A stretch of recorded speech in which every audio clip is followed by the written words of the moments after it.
game collection app. You can see when the first loads has the most popular games come up, the first 40, but you can keep going through these page buttons here. On the side here we got the platform bar where you can search for a platform and then find a game for those platform, as well as a search bar where we search for a specific game, which then also can filter per platform. I'll demonstrate that. So if you want to search for games with Mario in a title, search Mario, click that. Pop all the games with Mario in the title. You can also filter per platform. Say you want to look for Pac-Man and Pac-Man for the Atari. And I should pop up with Pac-Man, there you go. You can also search for through browser platforms. Say I want to look for Nintendo 64 games.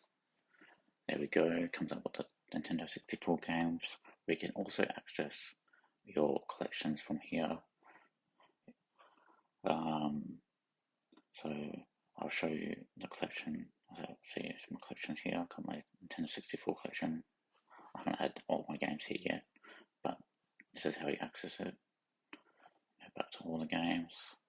So if I wanted to add one to a collection, so this is another game I have. It's this one. I'll click on this, and if I wanted to add it to the collection, I will just click on one of these buttons. So if I didn't have it and I want to buy it, put wish list, but if I actually have it in the collection for Nintendo 64, click on this button, and then it should come up in my collection. So if I go back now, and then if I were to click this collection button, it should be in my collection. So it communicates with the JSON server here. If I go down to Nintendo 64 games, it should pop up with Turok, as you can see there. And that's mostly how the website works there. I'll go pop into the code now. So as you can see, when it loads up, it loads up. One of the first things it does, it gets the list of parent platforms, which are these ones here. And I filter it to ones I want. So I've got a list of ones I don't want, and it filters it by the ones that filters that through there. It then sets the platform list here.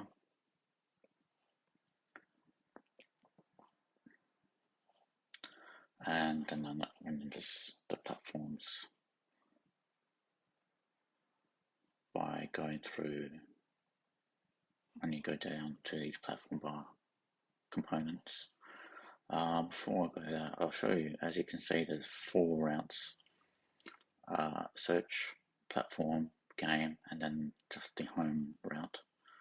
Each route has this platform bar, so that's standard across all of them. So when those platforms come up, it gets passed, goes down into the platform bar, and then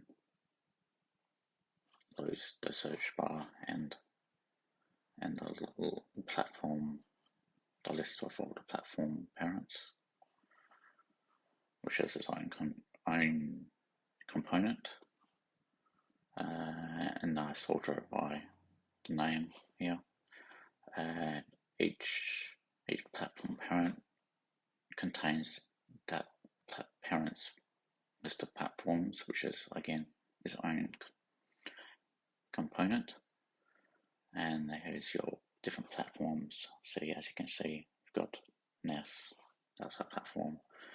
And so as you can see, there's a link that if I were to click on that platform, say NES, it will go to the platform route, As you can see, that changes to Nest there. Go back to up here. Down here, we've got the platform route. And then, which then renders obviously again the platform bar, but also the result container, which shows you all the results for that platform. If you go into the results container, it has all these props passed in, where it passes in that selected platform, which came from the platform object. So this is the selected platform here. Platforms. So the click handler is actually, go back to here, this click handler here, when you click on anything, it does this, runs this function. So it's a selected platform, and then it renders that selected platform in the results.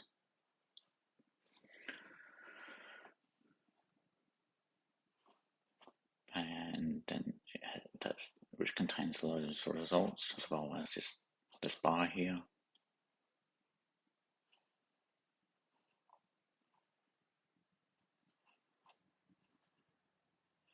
And then in the results, it's the game cards itself.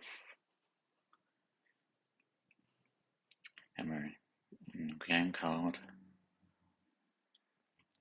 Yeah, if you click on it, it runs this function, which then runs set game, which comes all the way up from game, the app thing, so which is actually selected game here, as you can see. Set game is selected game. Yeah. So once you click on the game, like you do here, it then goes to this route. So you got the game ID there.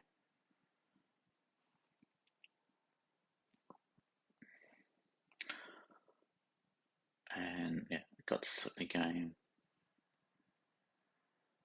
And this game collection is all the different collections and a wish list. So once you click on the game, it goes to this game info.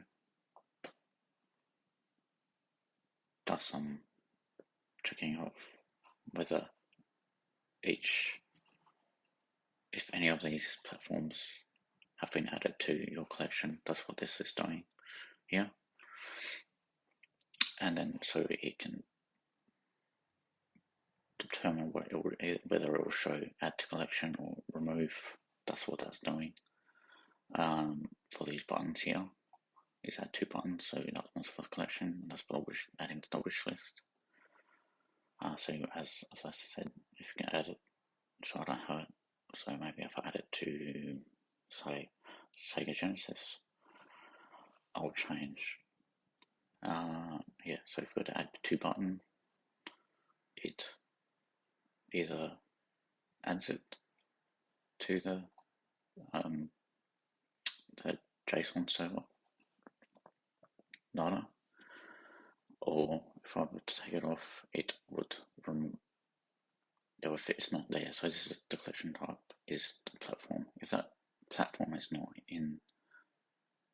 hasn't been set up in the JSON server, it will add it and then add that game. But if it is already there, it will just add the game there.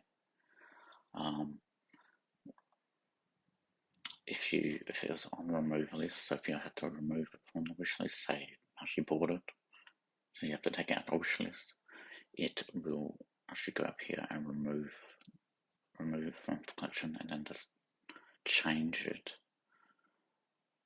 change collection to with that game removed. And essentially that's the website in a in a nutshell. That's mostly how all the different components work. Another one here is collection select is